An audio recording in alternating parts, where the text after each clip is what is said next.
Hoje a gente tá com o Pedro Nogueira, que ele é especialista em web hacking, ele é hunter aqui no Debug Hunter também, então ele vai apresentar para vocês o conteúdo sobre o Nmap, que é uma das ferramentas mais usadas assim no processo de reconhecimento do bug bounty. Tipo, se você pensar em escaneamento de portas, escaneamento de serviços, é o Nmap, todo hacker pensa no Nmap. Então eu vou chamar aqui o Pedro, que ele é especialista em web hacking, ele manja bastante e vamos lá. Olá pessoal, primeiramente boa noite, me chamo Pedro Nogueira, primeira vez que eu estou participando aqui de uma live no Debug Hunter, no canal Debug Hunter, sou professor da plataforma. Hoje a gente está para falar sobre o Nmap, tá? A gente primeiro vai falar as partes básicas do Nmap, coisas para você não ficar enrolado na hora de fazer um reconhecimento e tudo mais, mas assim como o Andres falou, é a ferramenta principal. Um cara que quer aprender a fazer hacking, o cara quer aprender bug bounty, seja para fazer pentest, seja para achar falha em outros sites, o cara tem que saber Nmap, não adianta.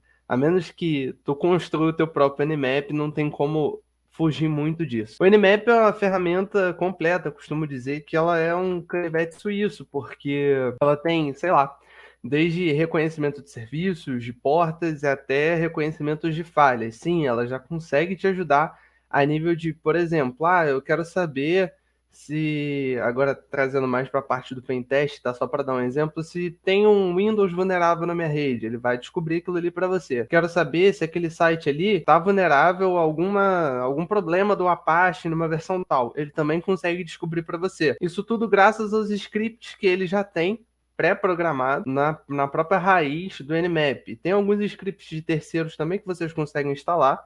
Eu não vou aprofundar aqui, mas só estou dando uma ideia para vocês poderem caçar por aí. Mas você consegue instalar os scripts de terceiros. São scripts escritos em Ruby.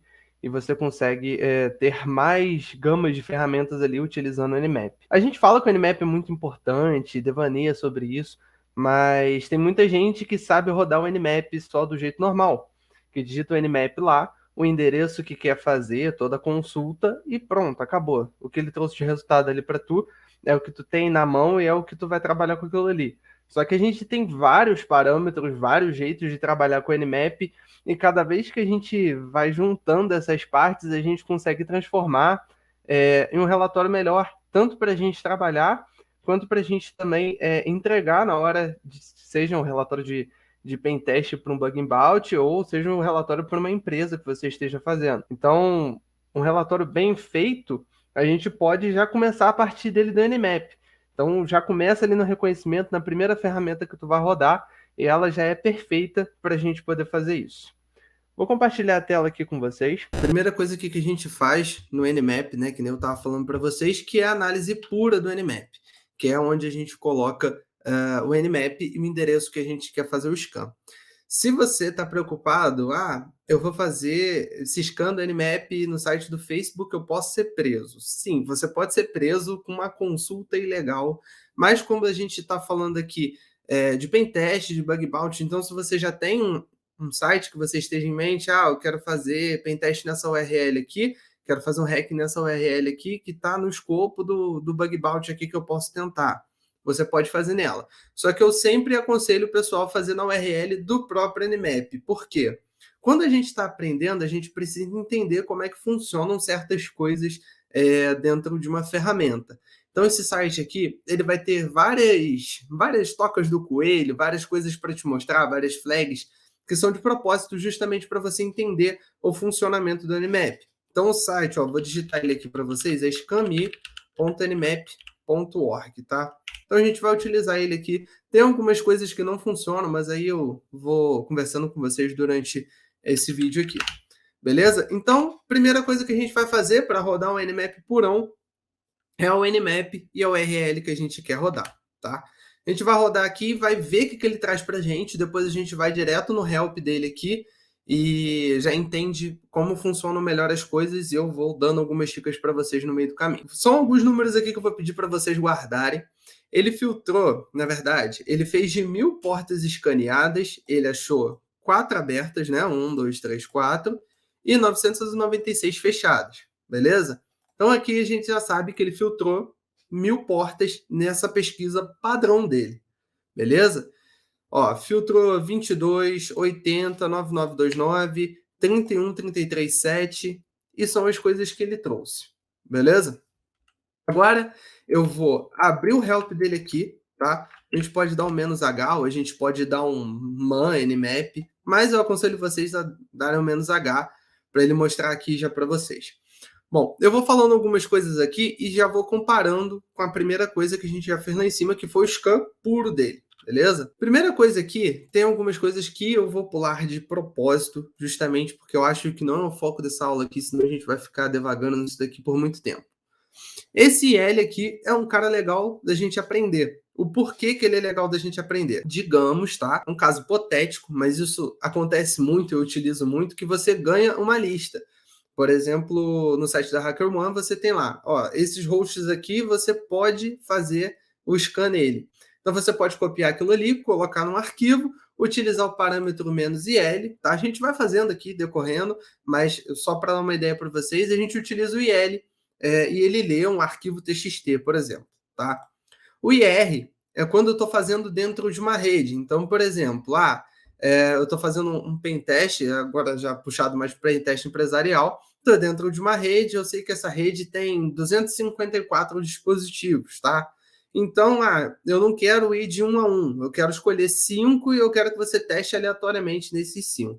Então, a gente pode utilizar o IR aqui. O exclude a gente pode utilizar, por exemplo, eu quero varrer um range de 0 a 254, só que eu não quero o endereço 1, que eu sei que é o roteador da firma, por exemplo. Aí a gente pode utilizar o exclude para poder não rodar nesse cara. O exclude file é um arquivo, né, igual o IL aqui em cima, só que em vez de imputar os caras que você quer que ele faça o scan, ele vai tirar os caras que estão no arquivo. Beleza? O SL aqui é um simple list, é legal a gente ter isso. Por exemplo, quando a gente vai fazer um scan e a gente não sabe aqui, no mesmo caso do IR aqui, a gente não sabe quais dispositivos tem nessa rede. Então, eu te garanto que não adianta você ir 1 a 1 e você não vai achar todos ligados. Não tem, sem consciência, não tem como tu ter 254 dispositivos e ter 254 dispositivos ativos naquela rede ali. Muito raro acontecer isso contigo. Então a gente usa o SL para quê? Para ele trazer uma lista simples antes dele trazer as portas, simplesmente para a gente saber quais hosts tem naquela rede ali, ou se tem alguma coisa que não está funcionando, alguma coisa do tipo, beleza? Sem fazer o scan de porta. Essa parte de porta aqui é interessante. Lembra que eu falei para vocês lá que ele escaneou 1000 portas? Ele poderia ter escaneado 10 portas, ele poderia ter escaneado 15 portas, mas eu poderia falar com ele, eu quero que você escaneie só a porta 22. E ele vai trazer para mim ali só a porta 22. O porquê que é legal a gente saber disso? É legal porque, por exemplo, digamos que você esteja fazendo um bug bounty em um site, tá? O site funciona na porta 80 ou na 443, que é protocolo HTTP e HTTPS, respectivamente. Para que tu vai ficar forçando a porta, sei lá, 5062? Não tem porquê. Então a gente já sabe, né, que o serviço funciona na 80, na 443, então a gente já pode setar aquelas portas ali em específico para a gente rodar. Agora, quando a gente foge um pouco desse escopo, a gente pode utilizar esses dois carinhas aqui. O top ports, ele pega justamente o nmap padrão, aquele comando padrão que a gente utilizou lá no começo, ele pega as 1000 top ports. Então, são as 1000 portas mais utilizadas no mundo inteiro, com anos de experiência do Nmap, que eles sabem que são as mais utilizadas. 3389, 22, 80, 443. Eu vou ficar aqui até amanhã se eu for falar todas as 1000, né? Então você pode escolher, eu não quero as 1000 top ports, eu só quero as 10. Então ele vai rodar ali nas 10 que são top dentro daquele padrão ali do Nmap. Então ele vai rodar o 80, 443, 22, 3389, 445, e eu sabia de cabeça todas as 10, mas agora eu não consigo lembrar. E o port ratio aqui, ele vai escanear as portas que estão fora do comum, né? Então, por exemplo, eu quero uma porta de 445 até a porta 6050. Dá para utilizar o port rate, beleza? O "-r" aqui em cima é para a gente não randomizar. Então, por exemplo, eu quero testar o 80, depois eu quero testar o 81, depois o 82. Se a gente randomizar ela testaria 80, depois a porta 100, depois a porta 1200, depois voltaria para 81. Isso, claro, eu estou falando dentro de um escopo de 80 até 1000 e não sei das quantas. Eu não estou falando das top ports, beleza? O exclude ports aqui é justamente a mesma coisa que a gente usa nos hosts lá em cima, né? Então a gente vai excluir algumas portas que a gente não quer. Então, por exemplo, justamente o que eu falei para vocês. Eu quero usar as 10 top ports, só que eu quero que ele não pesquise por porta 22. Eu quero que porta 22 fique fora dessa brincadeira. Então eu posso colocar lá, exclude port, porta 22. Pedro, mas se eu quiser fazer algo além do padrão, tô vendo aí que se eu colocar um "-p", ele vai rodar no TCP. Sim, ele roda no TCP, o padrão. Só que a gente pode setar com o U, dois pontos, para ele rodar o DP, que é outro protocolo. Se a gente quiser, na mesma lista, colocar o TCP também de volta, a gente pode colocar o T, dois pontos, e as portas TCP que a gente quer.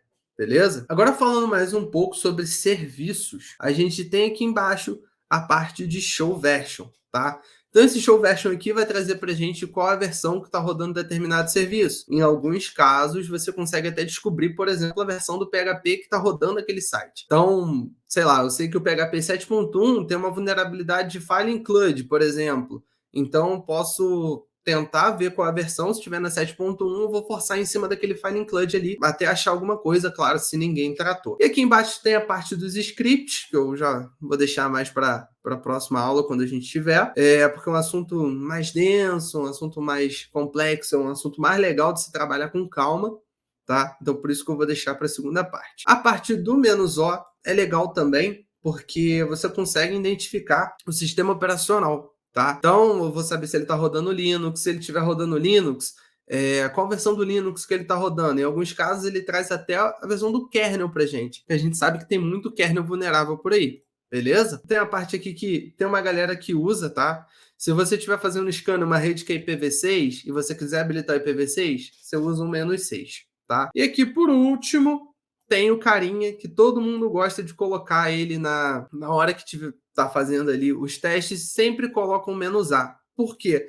O "-a" eu costumo dizer que ele é o "-all", né? É o menos tudo. Então ele vai fazer detecção de sistema operacional, detecção de versão, ele vai rodar um script, vai rodar um traceroute para saber em quais rotas ele está passando naquele host que você quer chegar, tá? Então ele é o carinha que vai te trazer tudo, beleza? Agora a gente vai para as coisas que estão anotadas aqui, que não estão aqui, e a gente vai para a parte da prática. Só vou tomar uma água aqui e subir meu Apache.